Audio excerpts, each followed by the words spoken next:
This guy is Su Hong. One random day, purely by accident, he ended up catching the attention of a god and was unexpectedly blessed with a strange system. Through it, he could learn martial skills, track his progress, and slowly grow stronger. Now the scene has shifted to the present where a young man named Su Hong practices his Vajra fist. A fellow student marvels at his improvement, asking if he has already reached the coveted micro-level in martial arts mastery. Su Hong confirms he broke through 2 days ago. The student, impressed, declares that no one in the class can match Su Hong's Vajra fist and decides to head home, leaving the cultivation maniac to his training. As Su Hong prepares to leave, his teacher, Lee, stops him. The teacher's expression is serious as he brings up the 30,000 registration fee for the martial arts department, reminding Su Hong that the deadline is next Monday. Su Hong asks for a few more days, but the teacher can only sigh, explaining that while he knows Su Hong's family is struggling, the rules are absolute. Left alone in the empty training hall, Su Hong is crushed by the weight of the 30,000 fee. He remembers his past. His parents died in a ferocious beast disaster when he was just 3, leaving him in the care of his aunt and uncle. They discovered his talent for martial arts and have fully supported his training ever since, hoping it would lead to a high-income profession in their dangerous world. He feels a pang of guilt, realizing that his dream is making their lives even harder. Returning home late, he overhears his aunt and uncle discussing their finances. They decide the rent can wait. Paying for Su Hong's registration fee is the priority. His aunt says she will get another job, while his uncle suggests stopping his own medication to save money, insisting that little Hong's talent is too great to hold back. Overwhelmed with guilt, Su Hong enters the room. They fuss over him, telling him to rest. In his room, he lies awake, tormented by their sacrifices. He resolves that he must solve this problem himself. There is only one place a martial artist can earn that much money in just a few days. The next day, Su Hong arrives at the underground martial arena. An announcer's voice booms, welcoming the audience to a place where only victory and defeat matter. Life and death are irrelevant. She introduces the reigning champion, a hulking fighter wearing a red mask, known as Mr. Minotaur. The announcer tells the newcomer to show some passion and heat up the atmosphere. She whispers for him to provoke the crowd, explaining that rookies are troublesome.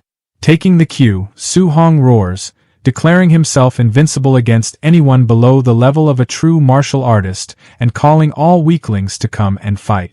The crowd erupts in a frenzy, shouting for his death. The first match begins. Su Hong believes his Vajra fist is enough to win a few rounds and collect the tuition fee. His opponent rushes in, but Su Hong calmly notes his strong momentum but unstable lower body, seeing an easy win. A single, powerful blow sends the challenger flying. Without pausing, Su Hong calls for the next opponent. The announcer declares the first victory for Minotaur. His second opponent is more formidable. The two trade blows and Su Hong feels the man's strong fist force, but knows his own is greater.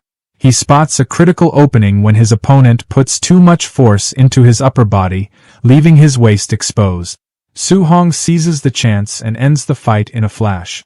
After a third consecutive win, a well-dressed man watching from a private VIP seat, he remarks that the kid is unusual, his strength far exceeding an average martial apprentice. The man decides Su Hong is perfect for match-fixing and sends his subordinate, a fighter in a White Fox mask called White Fox, to take care of him. He warns White Fox not to reveal that he is a true martial artist.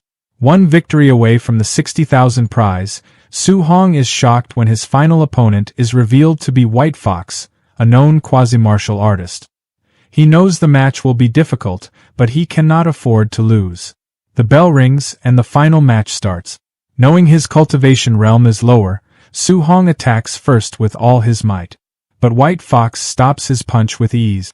The terrifying power behind the block stuns Su Hong, who realizes his opponent isn't a quasi-martial artist at all.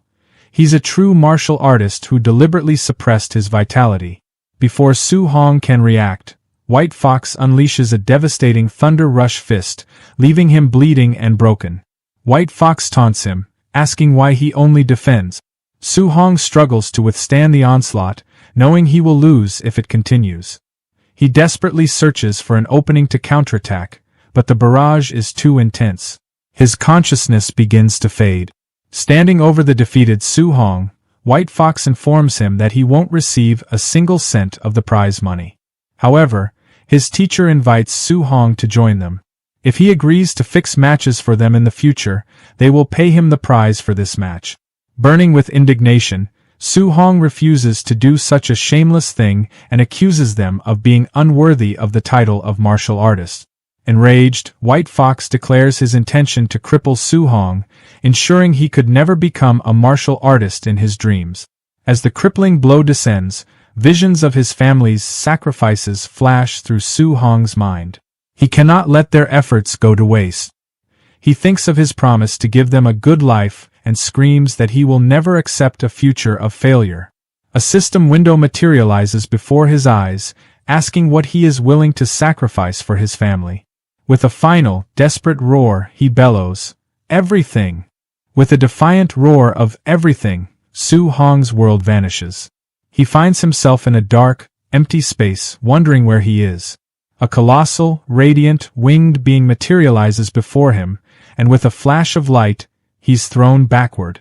A translucent blue screen flickers to life in front of him, a status window displaying his attributes and martial skills. He notices a tab labeled Mission and instinctively taps it.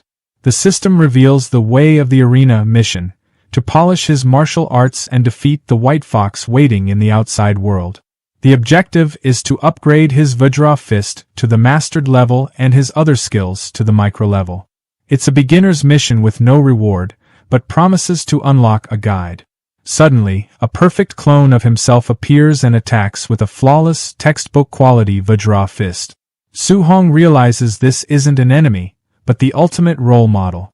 He eagerly engages, seizing the chance to learn from a perfect version of himself. As they spar, a progress bar for his Vajra fist proficiency jumps from 7% to 10% in moments. He understands that this mysterious space allows for rapid skill upgrade. He fights with renewed determination, his skills advancing at an unbelievable rate. In what feels like an eternity of intense combat, his floating light palm and void step reach 100% and evolve to the micro level.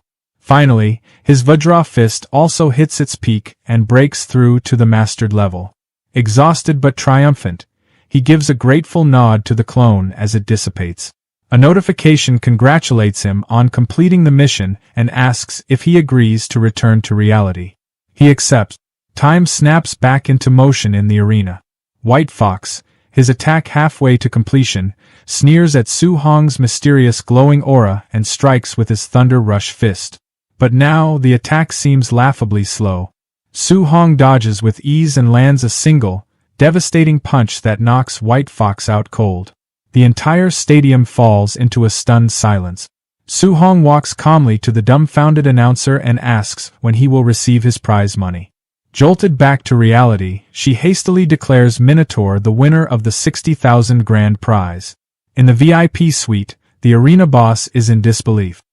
He questions how a mere martial apprentice could possibly master the Vajra fist, a feat beyond most true martial artists. He furiously orders his men to follow Su Hong and uncover his true identity. Su Hong leaves the arena, sensing he's being followed. He slips into the dark alleyways, his movements fluid and sure, easily losing the thugs tailing him. An hour later, he arrives home and places the stacks of cash before his astonished aunt and uncle, who ask if he robbed a bank. Su Hong smoothly lies, explaining that the master of a dojo where he sparred was so impressed by his talent that he decided to sponsor his studies. His aunt remains skeptical, but his uncle proudly declares that their boy would never lie to them. Later, on the roof, Su Hong looks at his system window with a grin. His family's financial troubles are solved. The system notifies him that by defeating a higher-level opponent, he has earned 67 martial value points, which can be used to increase his vitality. He immediately pours points into it, and his vitality stat climbs to 90, elevating him to the rank of a quasi-martial artist. He feels a surge of power and decides to use all the remaining points. As his strength skyrockets, the wounds from his fight completely heal. Feeling an endless reserve of new power, he heads to the deserted school drill ground to test his limits on a combat power tester. Deciding to start with just 70% of his strength, he winds up and throws a punch. The machine instantly overloads, smoke starting to come out of it, and shatters. He mutters about the tester's poor quality, hoping he won't have to pay for it, before quickly fleeing the scene. Moments later, a furious groundskeeper arrives, screaming about which bastard broke his equipment and vowing to punish the usual suspects. In the gymnasium of Star City No. 1 High School, students were buzzing with gossip. The main topic was Chen Shan, who had been beaten up after smashing a tester machine the previous night. A student explained that Chen Shan had been punished by the principal and forced to take the blame because he refused to admit to his actions. Their chatter was interrupted by the principal, who introduced his old comrade in arms, a Tier 3 martial artist named Chen Tian.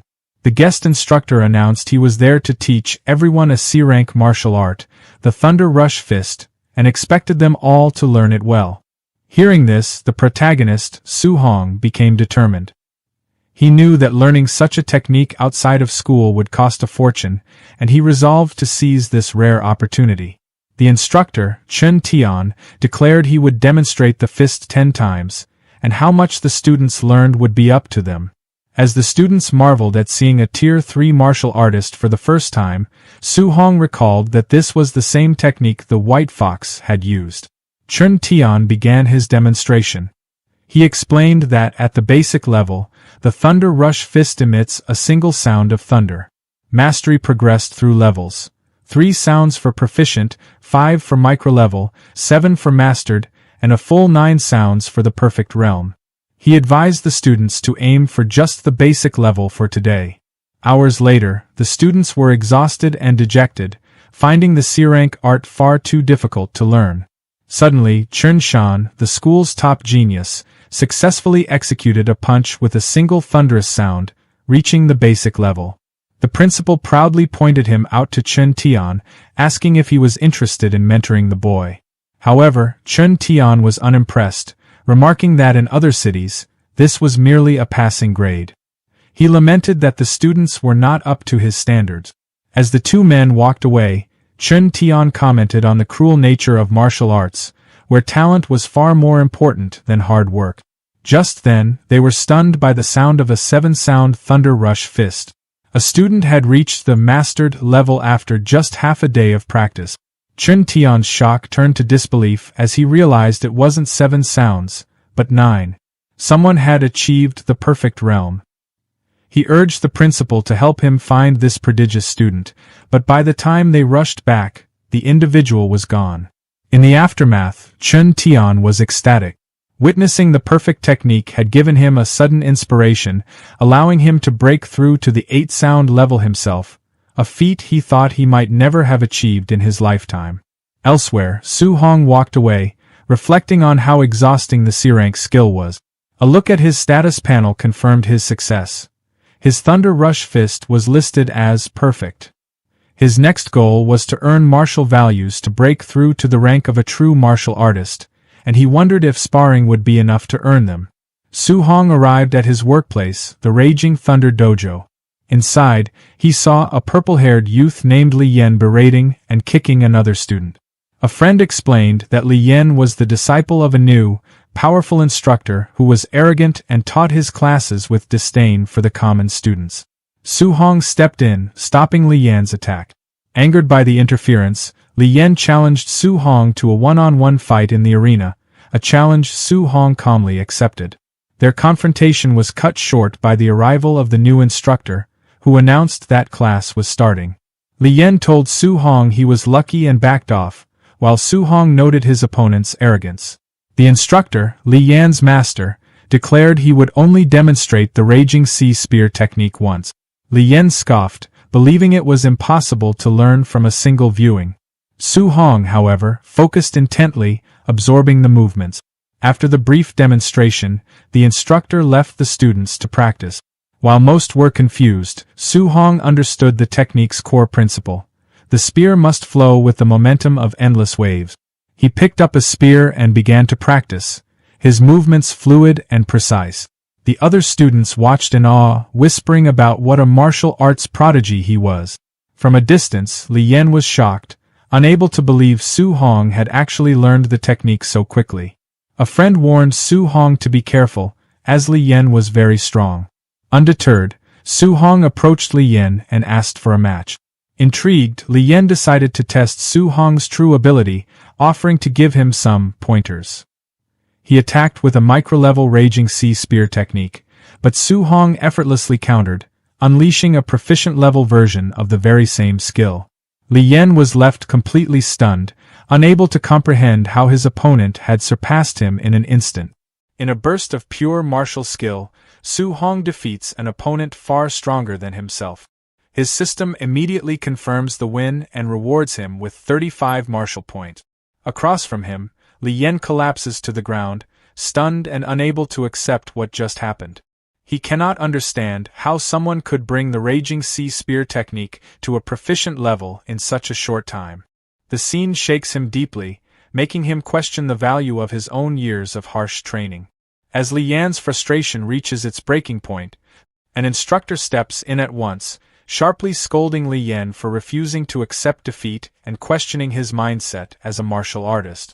Clearly impressed, the instructor points out that Su Hong learned the technique simply by watching a single demonstration.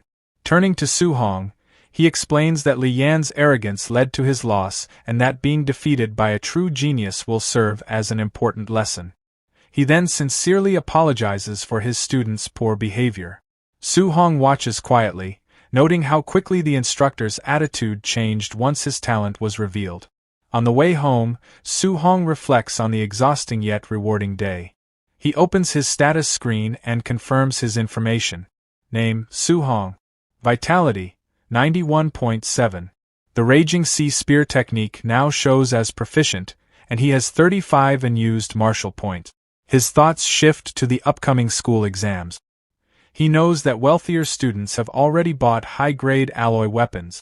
Since he enjoyed using the spear, he decides he will need to buy an alloy version as well. A quick search crushes his hope. A single alloy weapon costs a shocking 69,800. His savings are not even enough to cover his aunt's medical expenses, let alone such a purchase. Just as he begins to feel helpless, his gaze lands on a public notice. The city lord is recruiting martial artists to hunt the growing number of ferocious beasts in the Star City wilderness, with generous rewards offered. An idea immediately forms in his mind. He will hunt beasts outside the city. When Su Hong gets home, he finds his aunt and uncle inside. His aunt is carefully tending to his uncle's injuries, worried about why he keeps working so hard when Su Hong has already given them money. His uncle insists that Su Hong is still young and that they cannot rely entirely on him. He wants to save for Su Hong's future while he still has the strength to work.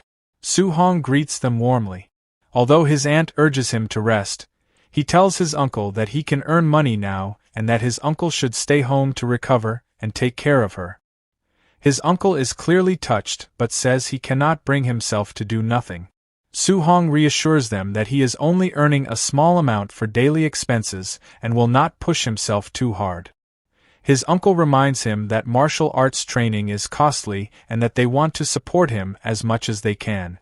Deeply moved by their selflessness and unwilling to see them harm their health, Su Hong becomes even more determined. He knows he cannot miss the opportunity to hunt beasts. Understanding how dangerous the wilderness is, Su Hong realizes he must strengthen himself first.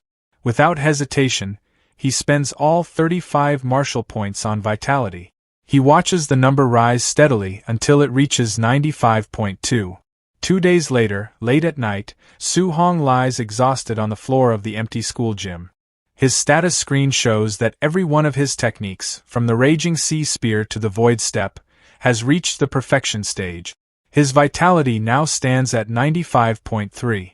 He knows he is only one step away from becoming a true martial artist. It took 2 full days of relentless training, but now that his preparations are complete, it is time to move forward. On Saturday, Su Hong stands in front of the Star City martial artist base. He did not expect it to be so far from the city center. After seeing it countless times on television, he is finally here in person. He is stunned by the sheer number of martial artists gathered, a rare sight in Star City. He walks up to the bounty board and studies the rewards.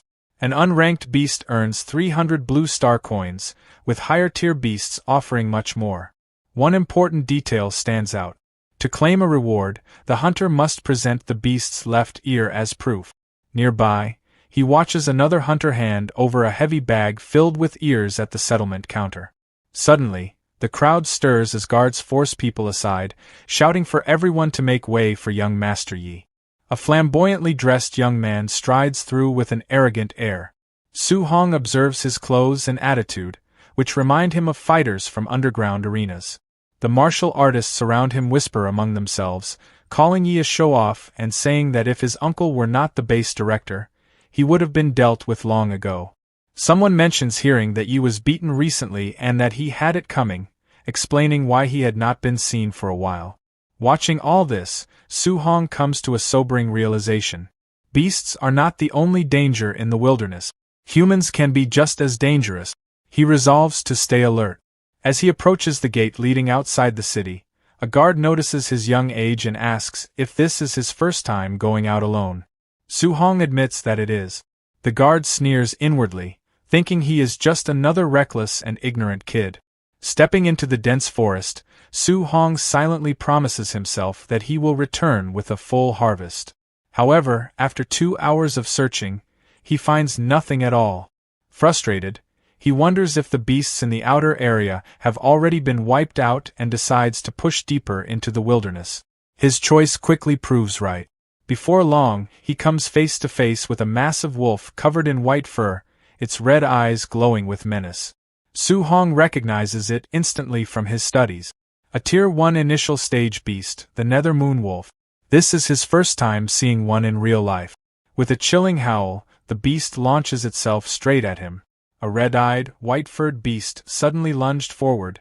It moved fast, feral and violent, but the warrior didn't retreat. He stepped in and met the attack head-on, driving his fist straight into the beast's strike. Golden energy flared around his hand. The punch landed cleanly. The force exploded outward, a shock wave ripping through the beast's body and sending it flying back. The man stood where it fell, a faint smile tugging at his lips. The rush was better than he'd expected. Fighting ferocious beasts felt addictive. His hand trembled slightly, not from fear, but excitement. He realized just how far he'd come. A Tier 1 initial stage beast, defeated in a single move. He couldn't help wondering how he'd fare against something stronger. Almost on cue, a heavy presence emerged from the shadows, a raging black bear, a Tier 1 middle stage ferocious beast. The fight barely lasted a moment. One clash, one decisive blow, and it was over. Standing over the fallen bear, his hands still glowing faintly, he felt confident. At his current level, Tier 1 beasts weren't much of a threat anymore. As long as he didn't provoke anything Tier 2, he figured he'd be safe. He pulled out a knife and secured the reward from the kill, already thinking ahead. The system informed him that his accumulated martial value was enough to upgrade his rank. This was it, he could finally break through and become a true martial artist. Later, while resting, a sudden surge of energy swept through the area. He frowned, wondering what kind of beast could give off an aura like that. Curiosity won out. He moved fast, leaping through the forest canopy toward the source. Then he stopped. His eyes locked onto the scene ahead. Looming before him was a massive, dark-scaled serpent, a black jade giant python, a Tier 1 late-stage ferocious beast. Nearby, another warrior was flung aside like a ragdoll, smashed into the ground by the python's overwhelming strength. The man didn't get back up. The warrior watched grimly as the brutality unfolded. Then he moved. Launching himself off a rock, he shot straight toward the giant snake. His kick landed in a blur, smashing into the python's head with terrifying speed. The massive creature reeled back, its head snapping away from the impact. Blood splattered across the dusty ground.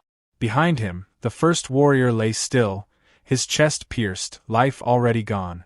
The hero landed and coughed, wiping blood from his mouth. He steadied himself, then glanced at the fallen man. He muttered that he'd borrow the spear for a moment and picked it up. Weapon in hand, he faced the towering python, fully alert now. The serpent lunged, jaws wide, fangs flashing. He didn't back down. Holding his ground, spear raised defensively, he remembered that beasts at this level usually required several martial artists working together. But he also remembered how easily he'd crushed that middle-stage bear. And that made all the difference. The hero held his ground as the massive python lunged at him, quickly judging the situation. With his current strength, he knew he could fight the black jade giant python head-on. He didn't hesitate.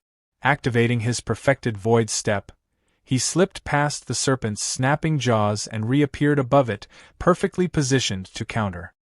He drove the spear down, pouring energy into it as he unleashed the raging sea spear technique. Blue, water-like energy surged along the shaft, and the spearhead punched through the thick scales on top of the python's head. The beast let out a deafening roar, pain rippling through its massive body. As the serpent thrashed violently, the warrior moved with it, sprinting along its huge, coiling form as if it were solid ground. He forced himself to stay balanced, blue energy swirling around him as he tightened his grip on the spear. His expression hardened. One more hit, he decided. Drawing in a deep breath, he flooded the spear with even more power. A roaring vortex of blue energy spiraled down the weapon as he struck again. The blow landed, carving a second wound into the python's head. Enraged, the giant serpent went berserk, smashing the ground and shaking the clearing as it flailed. The sheer difference in size meant he couldn't finish it in a single decisive blow. Staring at the raging beast, he adjusted his plan. He'd weaken it bit by bit, then wait for the right opening to end it, as he prepared a new move, Thunder Rush. After landing another successful strike, he immediately jumped back, widening the distance between them. From a safer position, spear raised, his approach became clear. Wait for an opening, strike fast, then disengage before the python could retaliate. He was breathing hard now. Fighting like this was exhausting, he admitted to himself, but it kept him alive. The python didn't look much better. It growled low and furious, its movements slower, its wounds adding up. He figured a few more clean maneuvers would be enough to bring it down. Raising his spear again, he braced himself and silently urged the beast to come at him once more. Then something felt wrong. A sudden noise behind him made his head snap to the side. His eyes widened as he demanded to know who was there. Before he could react, laughter rang out from above. A man dropped from the trees, his fist glowing with violent red energy. The hero barely had time to cross his arms before the punch landed. The force slammed into him and sent him skidding across the ground. He coughed hard as he pushed himself up to his knees, struggling to catch his breath. Looking up, he froze. Several hostile figures stood in front of him, blocking his path. He questioned who they were. A man in a trench coat stepped forward, a smug smile on his face. He casually remarked that they were meeting again and suggested, almost politely, that the hero hand over the black jade giant python. The group stood facing him, the wounded black jade giant python coiled weakly behind them. Their leader, young Master Yi, looked amused. He mocked the hero openly, saying he'd watched him leave the city alone and had fully expected him to die somewhere out in the wilderness. With a smug grin, Yi gestured toward the injured serpent. He clearly believed the hero had just gotten lucky, stumbling upon a heavily wounded black jade giant python and trying to claim credit for it. Hearing that, the hero quickly pieced things together. These people had arrived late. They hadn't seen the fight at all.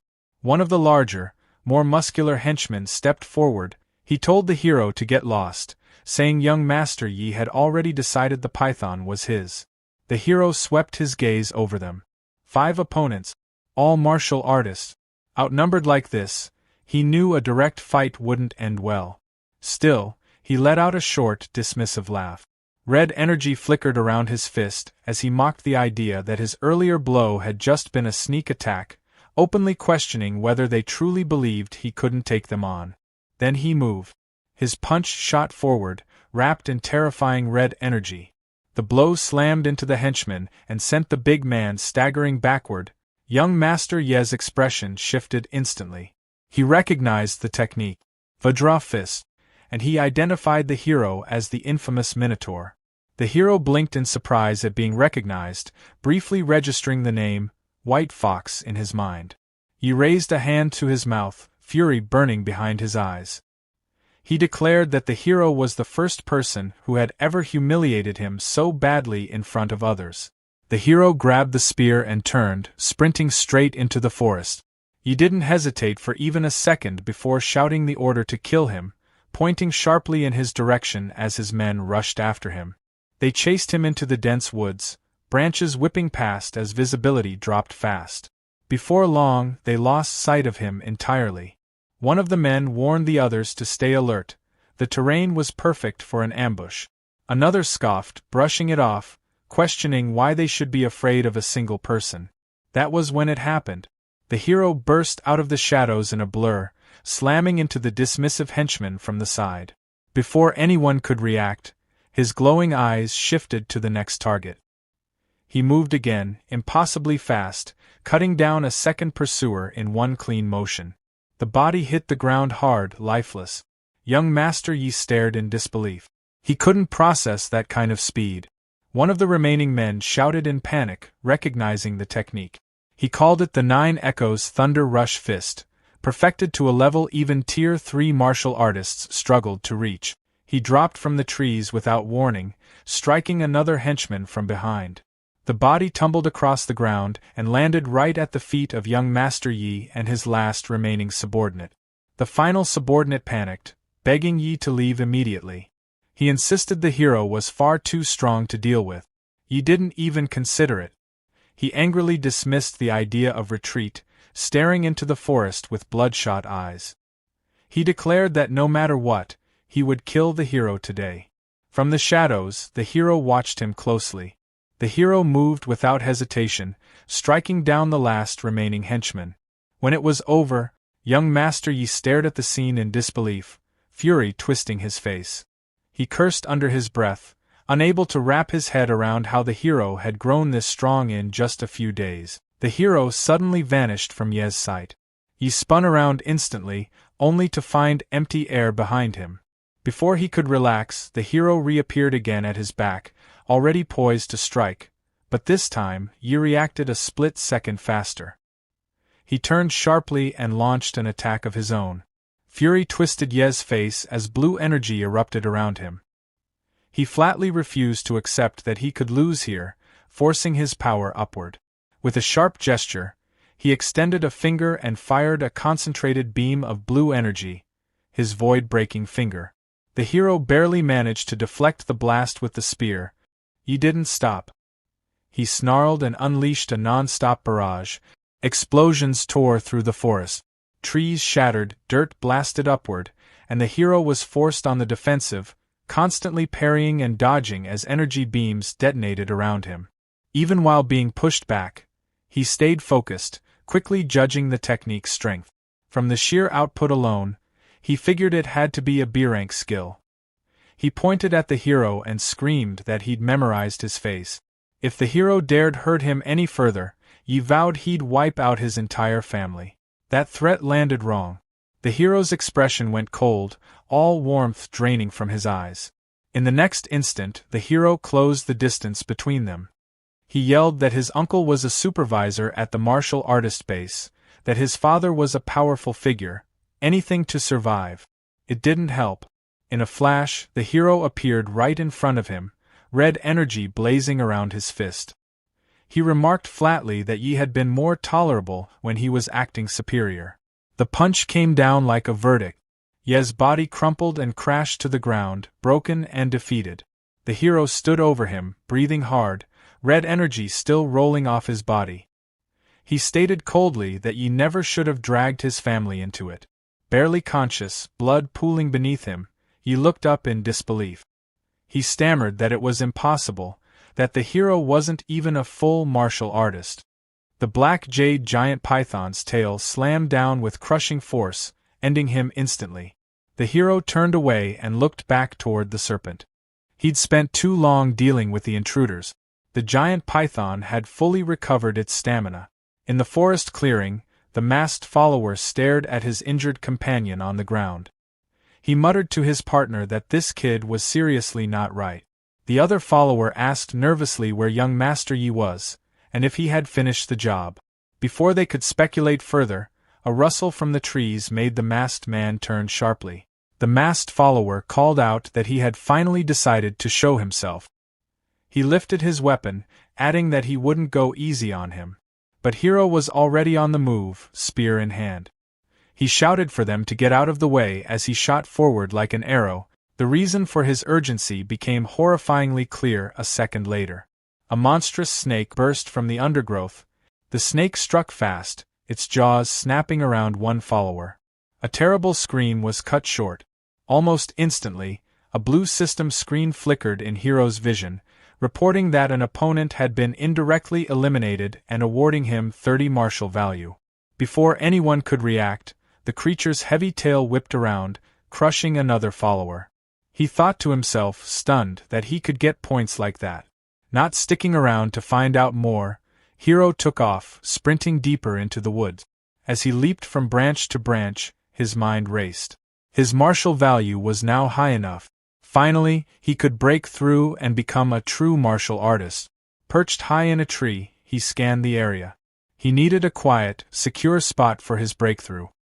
His eyes landed on a cave entrance halfway up a rocky cliffside. That looked perfect. He didn't get far.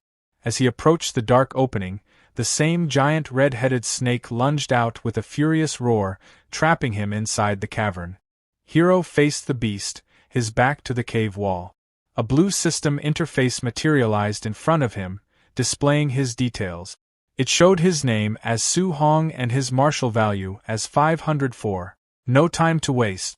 Hiro focused and mentally hit the breakthrough command on the screen.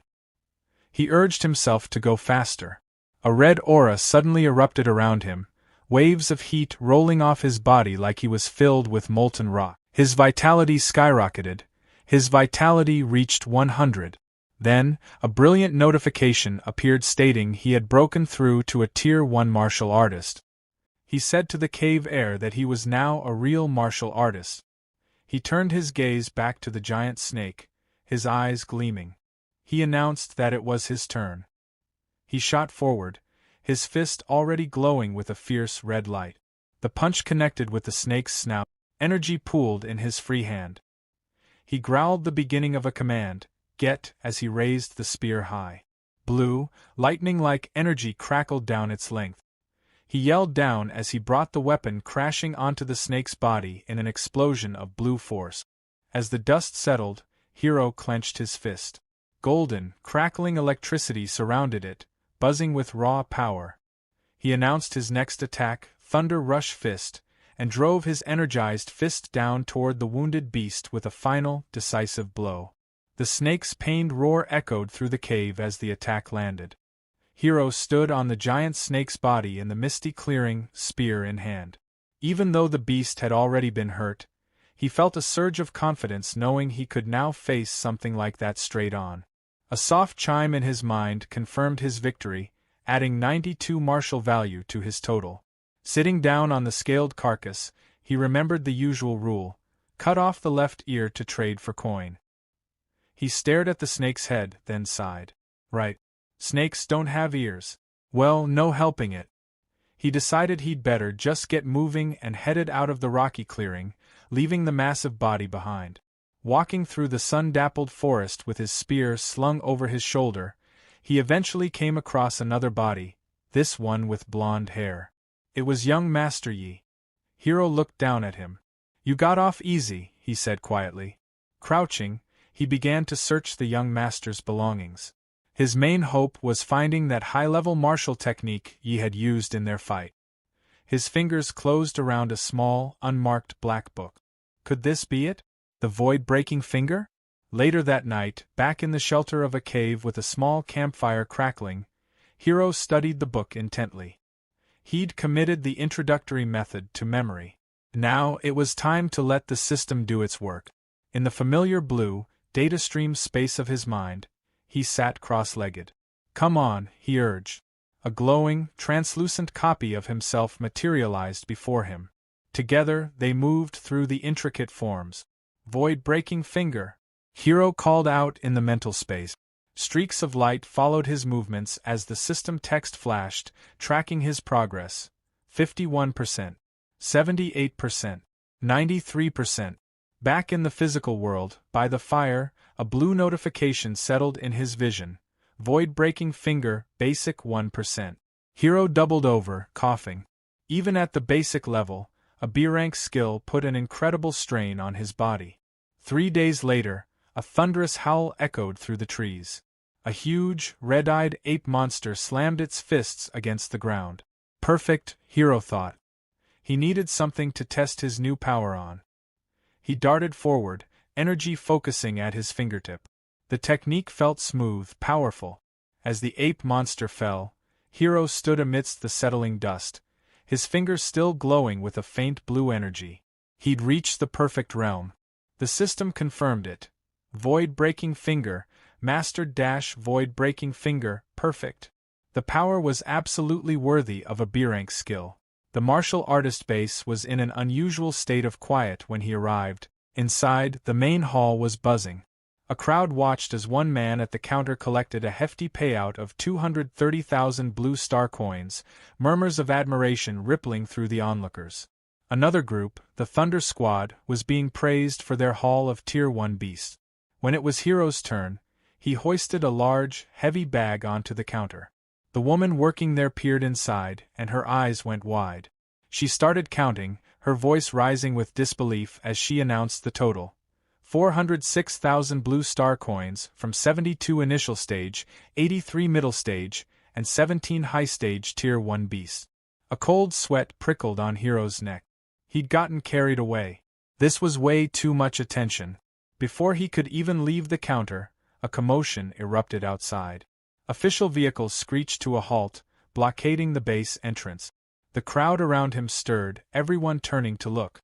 Was the base under attack? People whispered, noting the high-level martial artists now stationed at every exit.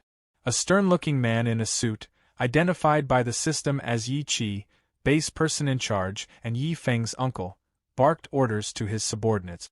"Seal the area. No one gets out." A brave soul from the crowd called out, asking what was going on. Yi Chi's face twisted with fury. His nephew Yi Feng and his entire group of 4 martial artists were all dead, he shouted. A shocked silence fell, then broke into frantic murmurs. Yi Feng was killed? His whole squad wiped out? Nearby, 2 men whispered to each other. "Good riddance," one said. "We've all been robbed by that crew." Finally, someone took out the scourge. Yi Chi, followed by an assistant, pushed through the crowd. He made a chilling announcement. A B-rank martial skill was missing from his nephew's body. Every martial artist present would be searched. Hiro stayed in the middle of the crowd, keeping his expression neutral. The bodies had been mauled by that giant python. There shouldn't be a trail leading back to him. As he began to move with the flow of people, he couldn't shake the feeling. Were they already targeting him? Suddenly, Yi Chi himself was there, his gaze locking onto Hiro. "I heard a little brother here killed 400,000 worth of beasts all by himself," Yi Chi said, his voice carrying over the murmurs. "Your skills must be truly amazing." Su Hong noticed his path was blocked, and a man in a sharp suit stepped forward, flanked by a few rough-looking thugs. The man's face carried a polite sort of menace as he spoke, mentioning the rumors about Su Hong's recent solo hunt and the fortune in beast cores he was said to have gained. But the thugs weren't convinced. They looked at Su Hong like he was just some low-level fighter, a novice who could never have pulled off such a feat to them. He was nothing more than a thief who probably took the missing young Master Ye's backpack. The thugs tried to grab him, but Su Hong moved faster than their eyes could follow, his weapon appearing in a blur. He spoke coolly, reminding them he was a student at the elite Xingqian No. 1 high school and daring them to touch him. The leader hesitated, caught between anger over his nephew's stolen martial art and the risk of provoking a potential prodigy from the top academy. Trying another approach, the man offered 10,000 as compensation for the search. Su Hong stayed calm, knowing his secrets were safe with Yifeng Gan, claimed by a monstrous python in the wild. He countered, asking for 3 times the offer. With no other choice, the man agreed. Su Hong even encouraged them to be thorough to avoid being wrongly accused. The search turned up nothing, but just as Su Hong was about to leave with the money, the leader called him back, insisting no one could leave until he was fully satisfied. By the time the man finished speaking, Su Hong had vanished into the city. Thinking about his next move, a quick shower and then a visit to the Warriors Association to test his rank and get the guidance technique. Alone in the room, Su Hong pulled up his internal status screen, a holographic display floating before him. He had 534 martial arts points, the result of relentless training and brutal encounters. His chi and blood value was 103, just enough to be a first-tier martial artist. The next stage required 200 points, and with his accumulated points, he could almost reach it in one step. But his attention turned to 2 stats he'd never touched before: spirit and mortal body. Curious about their potential, he started allocating points into spirit, watching the number climb with no immediate effect. Then he focused on mortal body, eager to see what evolution it might bring. The Warriors Association proving grounds were buzzing with energy. A promising young fighter, a disciple of the famous Jiang Ming, had just finished his test with a combat power of 1763, enough to nearly be a mid-tier warrior. The crowd admired him, and he turned to the next challenger, Su Hong, with obvious disdain. For him, testing at that age meant genius, but Su Hong? He was probably average at best. Su Hong stepped up to the chi and blood detector. The screen lit up at his touch, showing a reading of 123. The hall went silent. People whispered and questioned whether the machine was broken. Even the arrogant disciple's confident face faltered, and the proctor double-checked before announcing, clearly surprised, that Su Hong had passed. The disciple muttered that raw life force meant nothing, insisting combat power was the real measure. All eyes turned to Su Hong as he approached the combat assessment pillar. Inside, he remained calm, calculating. His recent upgrades had given him a huge boost in strength, and though he considered holding back, he decided to use about half of his true power. He struck, and the air itself seemed to react. The punch hit the pillar like an explosion. The multi-ton testing machine ripped from its moorings and smashed into the far wall. The crowd couldn't process what had just happened. This wasn't a test, it was pure destruction. Some whispered, some shouted. Nobody could believe that a first-stage novice had just shattered a high-tier benchmark with one casual punch. In the crowd, the man from the alley watched, pale and shocked. His subordinate pointed, stammering. The leader's eyes widened as realization hit. "It's him," he said quietly. "That explains everything." Meanwhile, across the city, Wu Linxian, president of the Star City Martial Arts Association, had been fuming over the lack of local talent. Her office door burst open, and an assistant delivered frantic news. A first-stage novice had just punched the testing machine into scrap metal, showing a combat power over 3,000. Wu Linxian's frustration instantly turned to sharp focus. Her city finally had its genius. Inside the main hall of the Martial Artists Association, a male staff member walked up to Su Hong and politely explained that there was a process to follow. He would need to head to the second floor first, get officially registered as a martial artist, and only then receive his monthly allowance. Su Hong gave a quiet thanks and was about to move, when a cool, commanding voice cut in, saying she would handle it herself. The staff member immediately straightened, clearly aware of who had spoken. From the second-floor balcony stood a woman with long golden hair. Her eyes landed on Su Hong as she calmly confirmed his name, then introduced herself as Wu Linxian, the president of the Star City Martial Artists Association branch. With a simple gesture, she told him to come along. Su Hong followed without hesitation, though inwardly he was surprised. He hadn't expected the association's president, someone rumored to be a Tier 5 martial artist, to feel so overpowering just by standing there. Once inside her office, Wu Lingxian casually asked if he studied at Star City No. 1 High School. She mentioned that old man Liang had complained before, saying the school had only produced 2 average Tier 1 martial artists this year. What no one realized, she said, was that an exceptional talent had been quietly sitting among them the whole time. Su Hong felt more puzzled by the minute. He explained that he'd only come to register, collect his allowance, and pick up a guidance technique. Wu Lingxian brushed that aside. His ID and allowance were already taken care of downstairs. As for the guidance technique, she said she would teach him personally. Standing in front of him, she asked how much he understood about guidance technique. Su Hong answered honestly, repeating what the textbooks taught, that heavenly and earthly spiritual keys had different attributes, and guidance techniques were used to absorb them and strengthen the body, as long as the attributes matched. Wu Lingxian smiled slightly and said the explanation wasn't wrong, just incomplete. Guidance techniques weren't limited to cultivation alone. As she demonstrated her heavenly fire guidance technique, a flame appeared in her palm, growing stronger until blazing fire wrapped around her fist. She explained that it absorbed fire attribute spiritual keys, reinforced the body, and could directly enhance attacks with fire-based power. Once the attribute could be released outward, the range and impact of attacks increased dramatically. With a smooth motion, she sent a stream of fire forward before casually adding that most martial artists considered it impressive if their attacks carried even a faint trace of attribute power. Su Hong reevaluated everything he thought he knew. He'd always believed guidance techniques were strictly for absorption. None of the books mentioned combat use. Wu Lingxian continued, explaining that heavenly and earthly spiritual keys carried 7 attributes: mental, wood, water, fire, earth, lightning, and wind. Each had different strengths, with lightning leading in raw offensive power, followed by mental and fire. But in the end, what mattered most was compatibility. She picked up a red crystal from her desk and explained that it was used to measure compatibility. The brighter it glowed, the higher the match. Most martial artists fell around 20 to 30%. Even her own 80% was considered exceptional. Given his talent, she expected him to surpass 90. Su Hong accepted the crystal, thinking that if someone like her had reached Tier 5 with 80%, then 70 would already be impressive for him.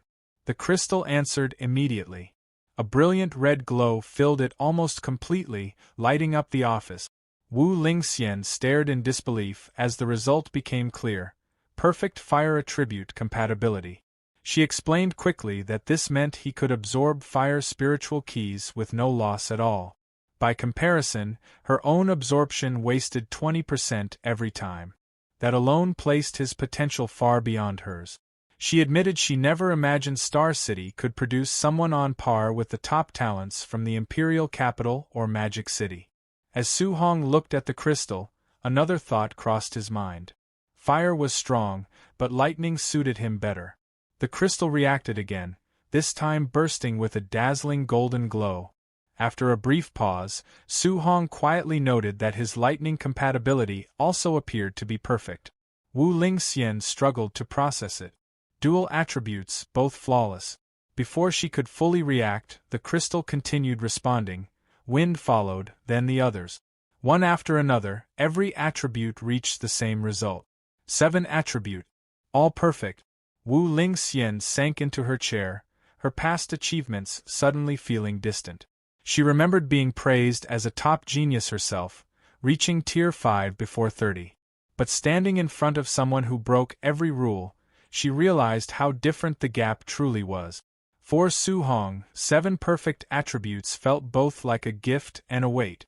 Giving up any of them seemed unbearable, so he asked for copies of all 7 guidance techniques. Wu Lingxian reacted sharply, warning him that human energy was limited. Even the most gifted martial artists usually focused on 1 or 2 attributes. She recalled someone who tried to cultivate all 7 and never advanced past Tier 1, even after decade. Su Hong didn't argue. He simply said he wasn't ready to choose yet. He wanted to try first. After a moment, Wu Lingxian agreed, reminding him not to waste such rare talent. She then brought up the upcoming monthly school exam. With tensions rising at the all-heaven battlefield, and the threat of war with the 10,000 races looming, nations were pouring resources into a genius training camp. She planned to recommend him. If he took first place in the school exam, he'd qualify automatically. Hearing about the 10,000 races stirred memories from over a decade ago, when Su-hong lost everyone except his uncle and aunt. His resolve settled firmly. He would become stronger. That kind of loss would never happen again. When he returned home, he excitedly told his uncle and aunt that he was now an official martial artist. Their reactions were immediate: joy, relief, and emotion all at once. He explained that a Tier 1 martial artist received a monthly allowance of 10,000, meaning his uncle no longer had to push himself to exhaustion. They called him the family's support. Su-hong took a steady breath. From this point on, they were protected. That night, just past midnight, he tested the guidance technique. Sitting quietly, he circulated his energy. His eyes glimmered faintly as he punched forward. A small flicker formed around his fist, but instead of fire, only thin smoke drifted out. He frowned. This felt far weaker than expected. Then a notification appeared, confirming that he had successfully learned the guidance technique. Checking the details, he saw it was only level 1. That was when a new idea took shape. If guidance techniques had levels, then maybe this was something only he could push far beyond its limit. Su-hong stared at the system interface, still unable to wrap his head around one thing: how guidance techniques were actually upgraded. He tried pouring martial value into it the same way he had done with his other skills. The system responded instantly with a warning saying his martial value wasn't enough. Seeing that, he didn't push further. There was no point forcing it. He reasoned that it made more sense to slow down, focus on cultivation first, fully grasp every guidance technique, and then worry about earning more martial value later. With his plan set, he settled into cultivation. He worked on all the guidance techniques at once. Almost immediately, a fierce, blazing aura burst out from his body. Hours passed in silence. One after another, the Thunder Guidance Technique, Water Marsh Guidance Technique, Thick Earth Guidance Technique, and Spirit Wind Guidance Technique all reached level 1. Inside him, 7 different spiritual keys now existed together. The problem showed itself right away. The energies didn't cooperate. They pushed against each other aggressively. At that moment, Su-hong finally understood what President Wu had warned him about. There really had been geniuses in the past who tried cultivating 7 techniques at once, and never moved beyond Tier 1. The energy inside his body turned violent. Pain spread as his veins stood out sharply and sweat streamed down his face. Even though all 7 attributes were present, he realized he could only activate 1 at a time. The instant he tried to use 2 together, the energies clashed, wiped each other out, and vanished. A red flame burst from his palm, lasting only a heartbeat before breaking apart. He focused again, and lightning surged instead. Su-hong narrowed his eyes. Fire and lightning were naturally close in nature. Could they really not be combined? He tried again. The result was the same. Annoyance crept in, but he didn't stop. He tried again. And again. Time slipped by unnoticed until the sky began to lighten. His breathing turned rough, his clothes soaked, his arms shaking from fatigue, but he kept going. Lightning surged once more. This time, he forcefully dragged the fire along with it. Energy exploded outward as he pushed through with everything he had. And finally, it worked. After an entire night of non-stop attempts, lightning and fire fused into a single force. Without wasting time, Su-hong decided to test it properly. He headed straight to the Star City Martial Arts Square. This time, he chose a Tier 3 combat power tester, not interested in repeating his past mistake of destroying equipment.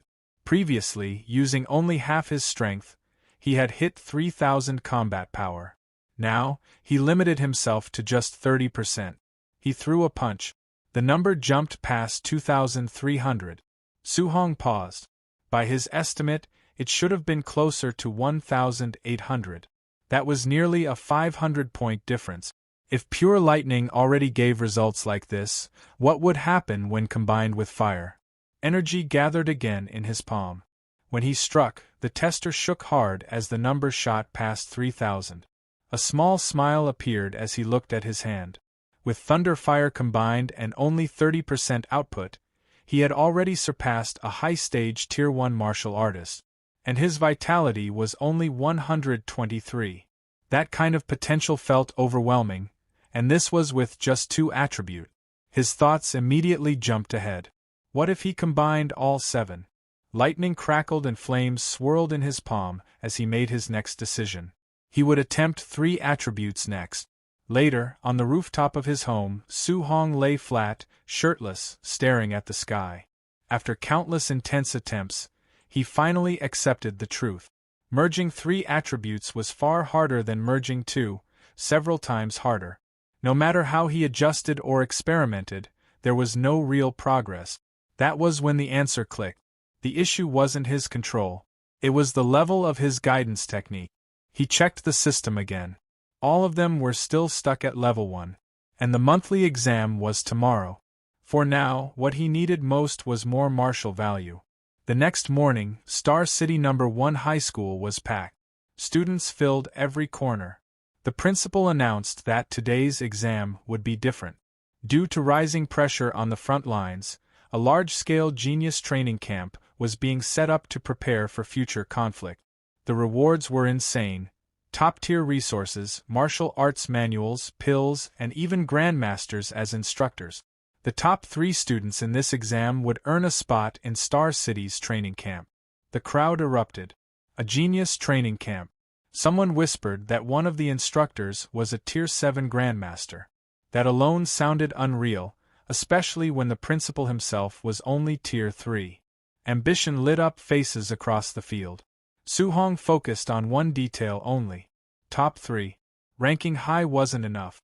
A friend moved up beside him and dropped some unexpected news. Shen Shan and Li Tu had both broken into Tier 1. Many students had reached the basic level of Thunder Rush Fist. Su-hong had been gone for 10 days, and during that time breakthroughs had piled up. There were even rumors of special training arranged by the principal. Shen Shan and Li Tu both had vitality over 100 now, and their Thunder Rush attacks produced 3 echoes. Shen Shan openly told Li Tu he'd prove who the real strongest was. Li Tu shot back that after slamming Shen Shan into the ground, he hoped the confidence would still be there. As the principal stepped down, an instructor asked quietly whether they had found the genius who used the 9-echo Thunder Rush Fist. The principal replied that he'd searched everywhere and believed that person wasn't a student here. Before the conversation could continue, a group approached. The man in front spoke with a mocking tone, asking why the principal looked so miserable. It was Zhang Ming. The principal frowned and asked what he was doing on campus.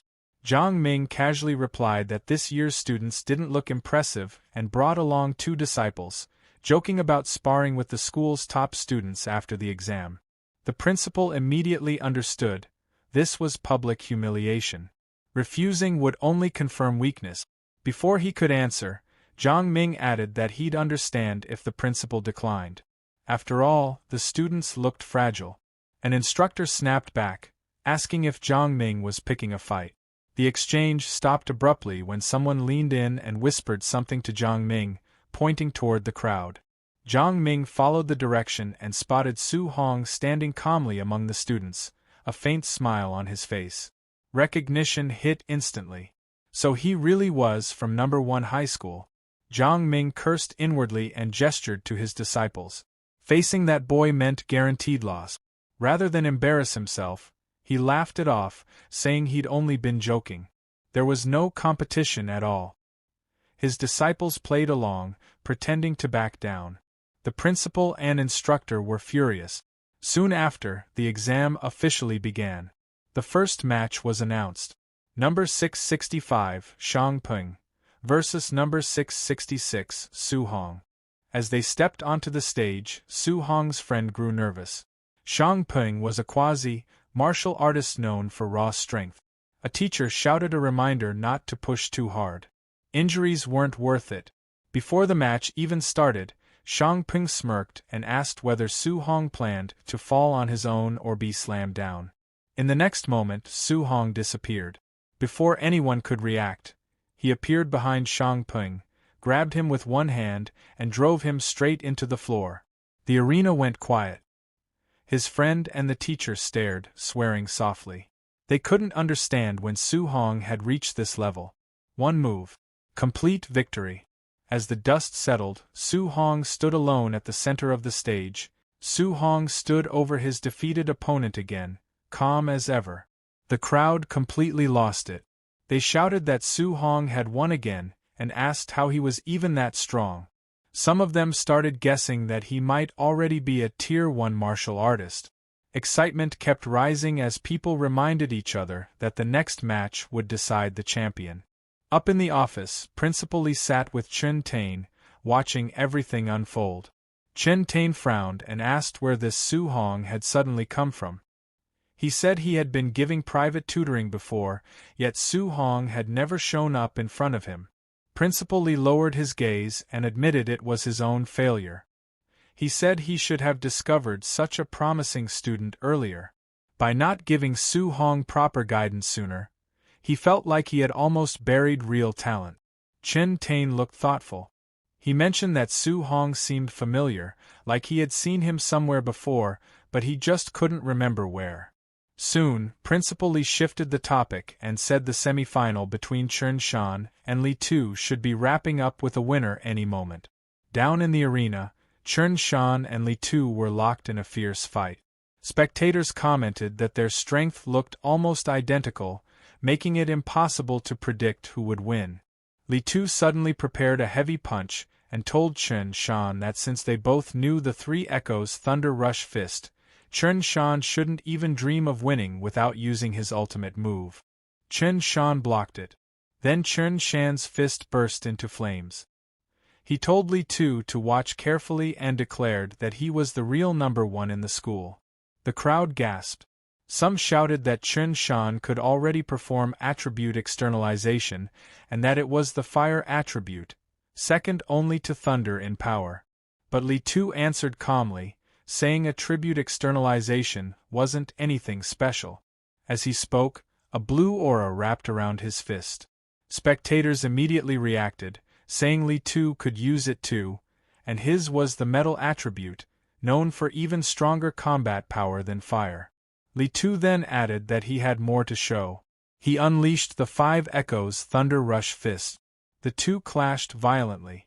Chen Tain observed that in just around 10 days, Li Tu had mastered attribute externalization and pushed his Thunder Rush Fist to the micro-level. He admitted Li Tu's talent was impressive. Principal Lee calmly said there was no need to even watch the final. With micro-level Thunder Rush Fist and the metal attribute, Su Hong had no way of beating Li Tuesday. He added that it was a pity.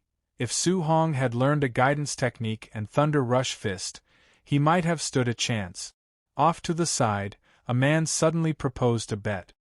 He offered 50,000 that Su Hong would take first place and asked if Principal Lee and Chen Tain were interested. One of them called him crazy, pointing out that while Su Hong was strong, he didn't even know a guidance technique. What could he possibly use to win? The man laughed and said since they were so confident, he would gladly take their money. Soon, the final match was announced. Final match. Number 01 Li Tu versus number 666 Su Hong. The crowd roared, cheering for both sides. Li Tu looked at Su Hong and said he had been lucky. He hadn't run into Li Tu or Chen Shan earlier and had somehow made it to the finals. Su Hong stayed quiet, studying him. Li Tu then said that since Su Hong had made it this far, he could at least call himself number 2 in the school. Su Hong casually asked who number 1 was. Li Tu stepped forward and declared that number 1 was obviously him. He claimed he only needed one move to show Su Hong the gap between them. Without hesitation, Li Tu opened with the Five Echoes' Thunder Rush Fist. The audience was stunned. They wondered if he really needed to go that hard right from the start. Some already declared it over, saying once that move came out, Su Hong had no chance. Su Hong's eyes sharpened. Flames gathered around his fist. He had originally wanted to test the limits of his physical strength. After hunting so many ferocious beasts, fighting students felt almost too easy. Li Tu was finally someone interesting. Instead of dodging, Su Hong stepped forward and met the attack head-on. People yelled that he had lost his mind and begged the referee to step in. The two fists collided in a blast of light. In the next instant, Su Hong threw 5 rapid punches and broke through Li Tu's 5 echoes Thunder Rush fist. Li Tu couldn't believe it. He realized Su Hong had dismantled his ultimate move with pure physical strike. Su Hong continued punching, each hit heavy and precise. Li Tu struggled to keep up, feeling the sheer weight behind every blow. Spectators shouted that Su Hong wasn't even using martial skills, yet he was matching Li Tu's 5 echoes Thunder Rush fist head-on. Others said Su Hong's strength was on another level and guessed he must have some kind of special physique. One teacher burst out laughing, saying the school had actually produced a genius with a special physique. Chen Tain narrowed his eyes and pointed out that while Su Hong's strength was shocking, Li Tu had already condensed an attribute. Su Hong still had no clear advantage. Li Tu slid back, then powered up again. He shouted at Su Hong not to get arrogant and insisted that only he could win. His fists glowed as he rushed forward. Su Hong had planned to keep testing his body alone, but seeing Li Tu go all out so quickly, he decided to respond properly. Electricity sparked around him. The crowd froze in shock as thunder gathered around Su Hong's fist. People started shouting that Su Hong could also use attribute externalization. Others were so stunned they could barely form words. They realized Su Hong had mastered the thunder guidance technique. A special physique plus the thunder attribute, the most aggressive of them all, made his talent overwhelming. The two attributes crashed against each other. Li Tu felt it instantly. Su Hong's thunder was even stronger than his metal. Su Hong calmly said that since Li Tu had shown his ultimate move, he would return the favor. This time, the exchanges were too fast to follow. When it ended, Li Tu was on the ground. He looked up in shock, realizing Su Hong had used 9 echoes. He couldn't understand how that was even possible. Su Hong stood over him quietly. For a moment, the audience had no words. Then someone shouted, asking if Su Hong had really won. The arena exploded with noise. People yelled that 9 echoes Thunder Rush fist was the perfect realm. Some even said Su Hong's Thunder Rush fist looked stronger than the teacher who taught it. Others declared that this wasn't just a genius, this was the dragon of Star City No. 1 High School. Chen Tain stared at Su Hong and muttered that 9 echoes shouldn't even be possible at this level. He suddenly wondered if Su Hong was the mysterious genius who had disappeared from school that day. He added that once someone like this entered the training camp, those so-called elites with powerful backgrounds would be in serious trouble. Standing alone in the ring, Su Hong said that a golden carp doesn't belong in a small pond. Once it meets wind and clouds, it becomes a dragon. In his heart, he knew Star City was just a small puddle to him. Principal Li smiled faintly. He believed that in the upcoming training camp, Su Hong would rise like a dragon from the depth. The Magic City, the Imperial Capital, even the battlefield of 10,000 races, those were the stages where someone like Su Hong would truly shine. By the time Su Hong got back to his old apartment building, the sun was already setting. His uncle had just finished making a simple dinner. Su Hong called out that he was home, and his uncle immediately asked how the exam went. With a grin, Su Hong said he'd taken first place in the monthly exam. His uncle stared at him for a second, then burst out in excitement. They were still celebrating when loud knocking suddenly hit the door. A woman's sharp voice came from the hallway, asking if this was Su Hong's home.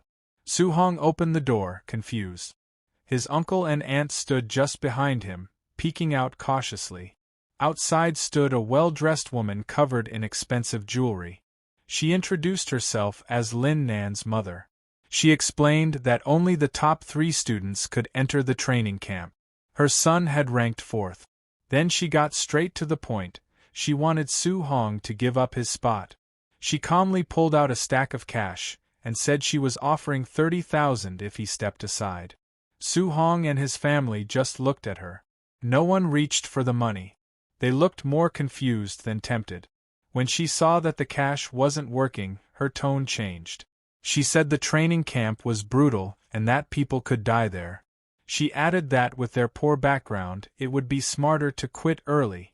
Other students, she claimed, had high-grade pills and resources that Su Hong could never afford. Her words made his aunt uneasy. She asked Su Hong quietly if it was really that dangerous. His uncle rubbed her back, trying to calm her down. Then he turned to Su Hong and seriously asked if he could truly promise he'd be safe. Su Hong stepped forward and said clearly that he could guarantee his own safety. The woman let out a mocking laugh and asked the uncle if he actually believed a kid's promise. His uncle didn't hesitate. He said Su Hong was grown now, and there was no way he'd trust a stranger over his own family. The door shut behind her.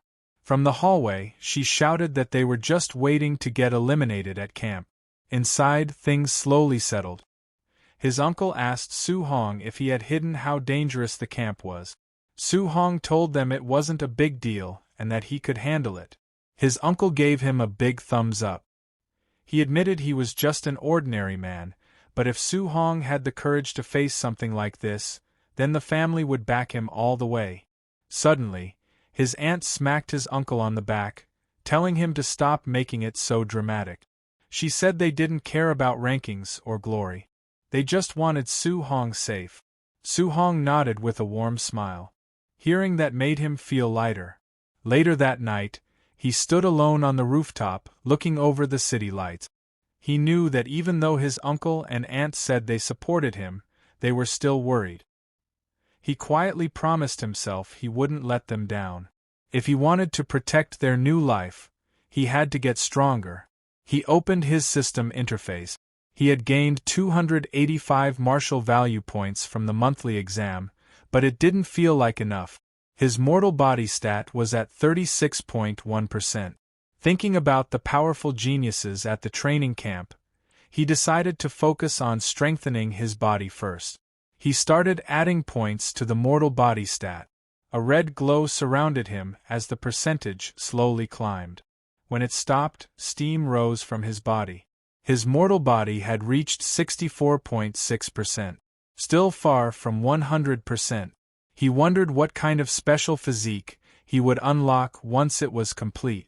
Then he noticed something unexpected. Both his Thunder Guidance technique and Heavenly Flame Guidance technique had quietly advanced to level 2. He realized he'd only practiced them casually for a few days. Maybe there weren't any special requirements. Maybe steady practice alone was enough. Curious, he decided to try leveling them again right away. Lightning gathered in one hand. Flames burned in the other. He focused and began training through the night. By dawn, sunlight spread across the skyscrapers. Su Hong opened his eyes after a full night of cultivation. Fire and electricity swirled faintly around him. A notification appeared. Both techniques had successfully advanced to level 3. He checked his stats. His vitality had increased by 3 points, reaching 126. His mortal body remained at 64.6%, and his martial value points were completely used up. Later that morning, he stood outside the apartment building with his weapon over his shoulder, ready to leave for the training camp. His aunt looked at him anxiously and told him to stay safe. She added that if things didn't go well, he could always come home. His uncle quickly told her not to say things like that. He waved at Su Hong enthusiastically and told him to go win another first place. Su Hong smiled, agreed, and started walking down the quiet street. Once he was a distance away, his uncle's brave front faded. He stood there shaking slightly as he watched Su Hong leave. Tears streamed down his face. His aunt teased him, asking if he wasn't just as worried as she was. He admitted he was. He said he just didn't want Su Hong to carry their fear with him. Meanwhile, as Su Hong walked down the street, his senses picked up movement. A red sports car suddenly turned the corner and stopped sharply beside him. The window rolled down. President Wu Lingxian sat inside, wearing sunglasses. She told him to get in. Soon they were racing down the highway. Su Hong asked why she had come to pick him up personally. Without taking her eyes off the road, she said she had a few important reminders about the training camp. As president, she knew the details about the other participants. She told him that a few students were already Tier 1 high-stage martial artists and were close to Tier 2. Their martial skills were at least B rank. Su Hong listened calmly. He knew Tier 2 required 200 vitality points, which was a big gap from where he stood. Still, he wasn't worried. Even if they had B-rank skills, his system would let him learn high-level techniques quickly. Wu Lingxian continued, saying that while his talent was the best she'd ever seen, he lacked the resources those wealthy students had. She added that even if he failed at camp, he shouldn't feel discouraged. Surpassing them would just be a matter of time. Su Hong thanked her sincerely and called her sister Wu. She glanced at him briefly. Even after hearing about the gap between him and the others, he remained completely calm. She figured his mindset wouldn't be a problem at all. A black van winds through the treacherous curves of the Tianlin mountain range. Inside the vehicle, Li Tu and Chen Shan leans forward in shock, saying that the training camp is set in a place where ferocious beasts gather. Principal Li calmly tells him not to worry, explaining that a grandmaster oversees the camp and ensures there is no life-threatening danger. Su Hong looks out the window at the passing landscape. He knows the Tianlin mountain range stretches across multiple cities, including Star City and Yang City. Spiritual energy is dense there, and ferocious beasts are everywhere. Deep within the mountains hide beast kings comparable to Tier 7 grandmasters. Even a Tier 1 beast on the outskirts is far more dangerous than those found elsewhere, and ordinary Tier 2 martial artists would not dare to enter lightly. The van continues forward. In the forest shadows, several pairs of glowing red eyes track the vehicle's movement. Li Tu feels that gaze and wonders if an attack is coming. Su Hong remains steady, sensing how brutal this environment is. He understands that the training camp's competition will likely resemble the beast's constant slaughter. Holding onto his seat, he feels a small smile form as he realizes he actually enjoys this kind of atmosphere. The van arrives at a fenced clearing where dozens of students have already gathered near several tents.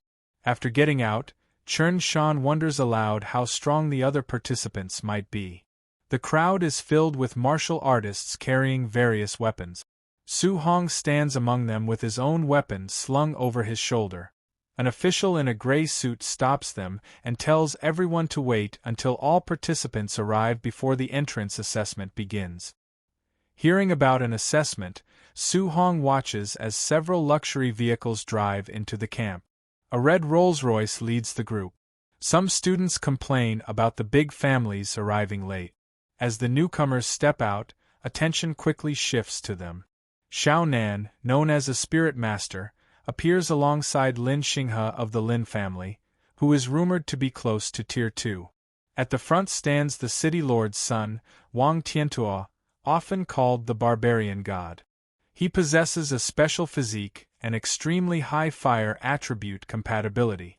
Su Hong studies them quietly, wondering if these are the top geniuses the president mentioned. A faint smile crosses his face as he waits to see what they can really do. The official steps forward and announces the rules. The training camp lies 30 kilometers deep within the Tianlin mountain range. Certain ferocious beasts carry special tokens inside their bodies, and only those who obtain a token can enter the camp. Everyone has 8 hours to reach the destination. Whispers spread through the crowd. Going that deep means encountering powerful beasts, and if something goes wrong, people could die. While many grow uneasy, Su Hong stays calm. In his view, 8 hours is more than enough time to hunt extra beasts and earn martial value. When someone asks what happens if they run into beasts far beyond their level, the official replies that they should consider themselves unlucky and eliminated, though rescue will eventually come. Complaints immediately erupt, with students arguing that the rules are unfair and depend too much on luck. The official's expression turns cold as he reminds them that the world is not a game. On the all-heavens battlefield, a stronger expert could kill them instantly, and no one would listen to protests. If they want to survive, they must act carefully. Overpowering the weak and winning through numbers are realities of the battlefield. A student in formal attire mocks the protesters, calling them trash who should quit early. An angry student points at him and challenges him to repeat it. The mocking student responds by calling him a coward and threatening to cripple him. The official interrupts and makes it clear that violence is forbidden inside the camp itself, but once they enter the mountains, there will be no interference. Snatching tokens or settling grudges is entirely up to them. The two hostile students continue glaring at each other. Watching all this, Su-hong quickly realizes that the camp is designed to push participants into fighting. By his estimate, more than half of them will be eliminated under these rules. Another thought surfaces in his mind. Fighting these students could bring him a huge amount of martial value. The official checks his device, which lets out a loud beep. He announces the start of the assessment and orders everyone to move. The students rush forward in a chaotic wave, disappearing into the dense forest of the Tianlin mountain range. Not far inside the woods, the rivalry between the suit-wearing student and his challenger finally explodes. The student in the suit mocks his opponent and tells him to come over if he wants to be sent rolling back home. His opponent, burning with anger, shouts that if he wants to be eliminated so badly, he will grant his wish. He rushes forward with a flaming fist and yells that he is finished. The suit-wearing student answers with a punch wrapped in cold blue energy. The two forces crash into each other, triggering a violent burst of light and wind that rips through the surrounding foliage.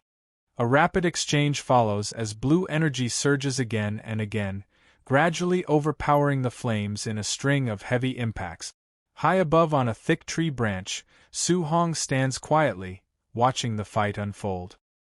He had wanted to witness the strength of these so-called geniuses for himself, but what he sees leaves him disappointed.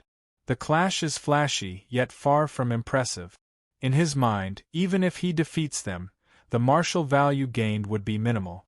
After a brief glance, he turns away, planning to hunt stronger ferocious beasts instead.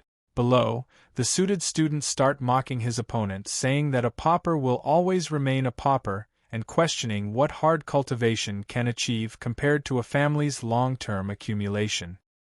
His opponent angrily tells him to shut up and stop dragging working-class people into it.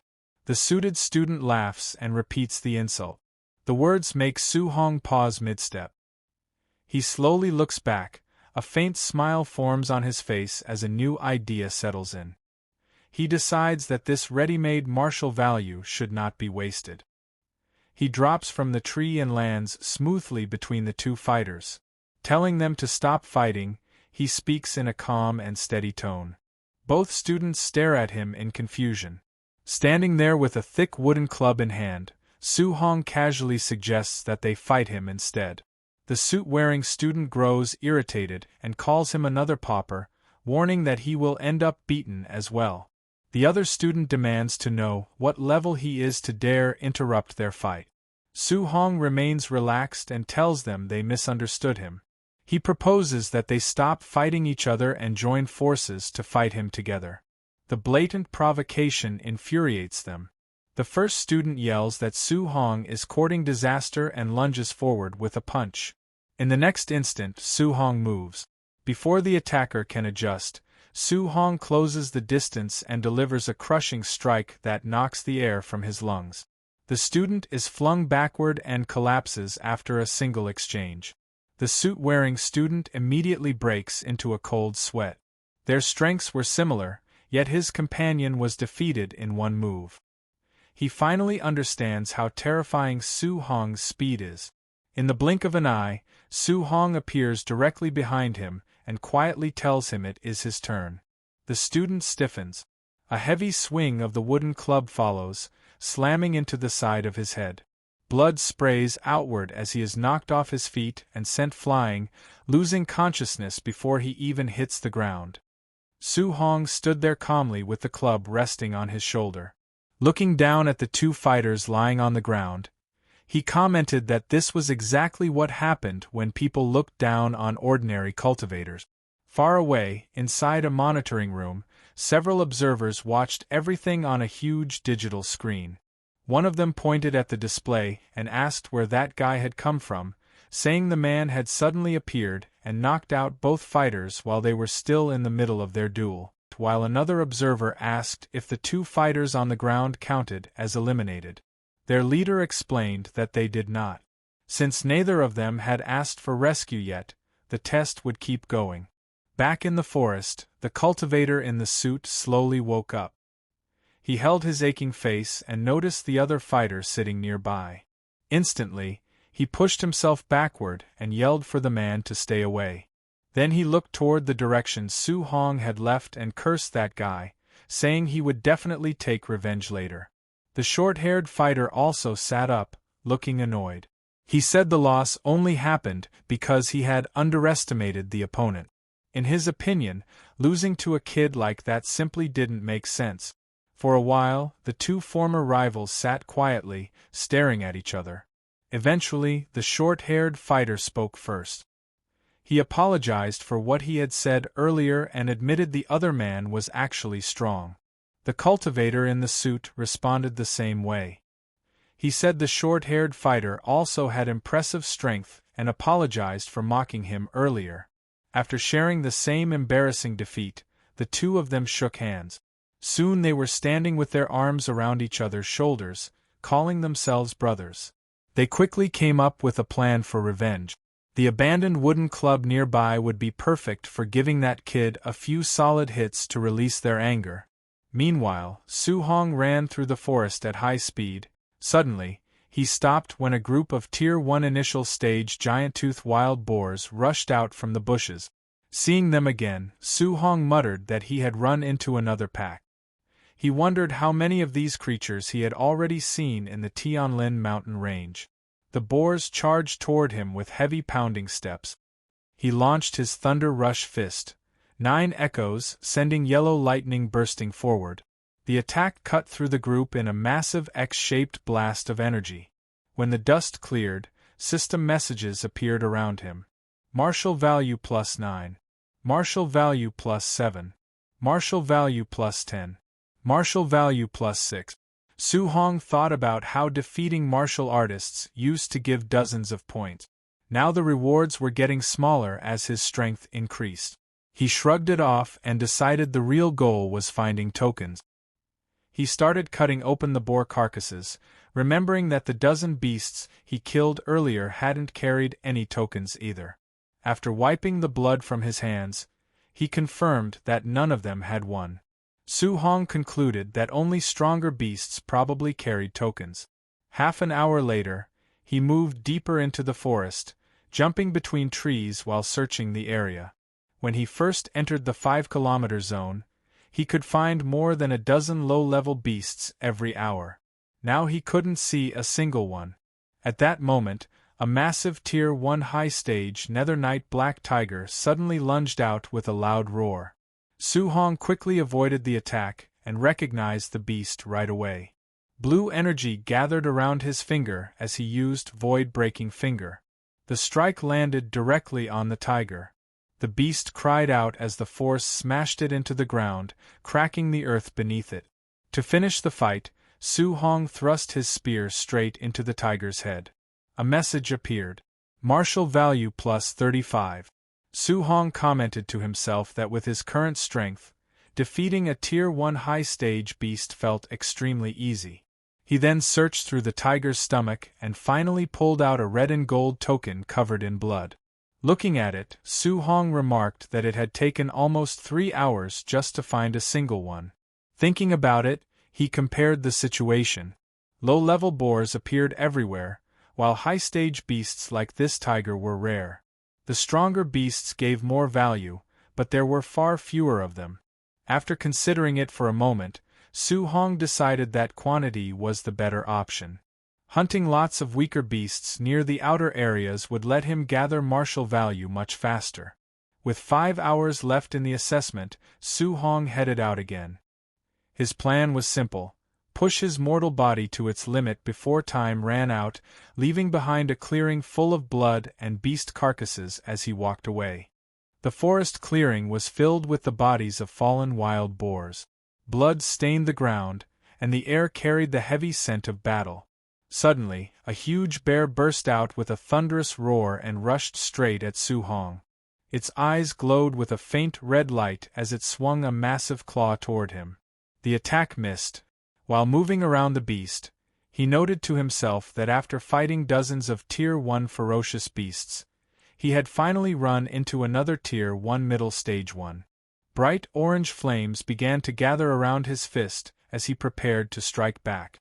Su Hong jumped high into the air and drove his flaming punch straight into the bear's open mouth.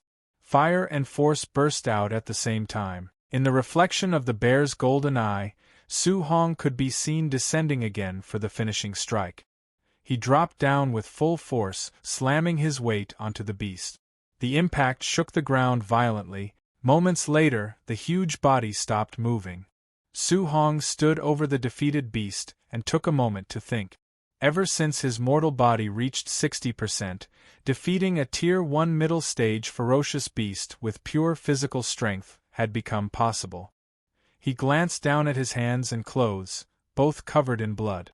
Then he opened his system interface to check his progress. After calculating the numbers, Su Hong noted that he had already gained 254 martial value points. He still needed a little more than 100 points to fully max out his mortal body. Looking at the remaining time, Su Hong saw that over 3 hours were still left in the assessment. He picked up his spear, ready to continue hunting and gather enough martial value. Right then, several thunder-like booms suddenly echoed across the forest. Su Hong immediately looked toward the sky. Sweat formed on his forehead as he asked out loud what kind of noise that was. Above the forest, a massive golden bird with glowing wings flew across the sky, its enormous shadow covering the land below. Su Hong stared at it and wondered what kind of ferocious beast it could be. After watching it for a moment, he guessed that it might actually be the legendary Golden Rock Beast King. The giant bird released a sharp, piercing cry. With a powerful flap of its wings, a huge shock wave spread across the forest. Trees bent and snapped while dust rose everywhere. Su Hong planted his spear into the ground and held on tightly to keep his balance against the powerful force. Watching the scene, he commented to himself that the Beast King's strength was terrifying. Even a simple flap of its wings had created such an enormous shockwave.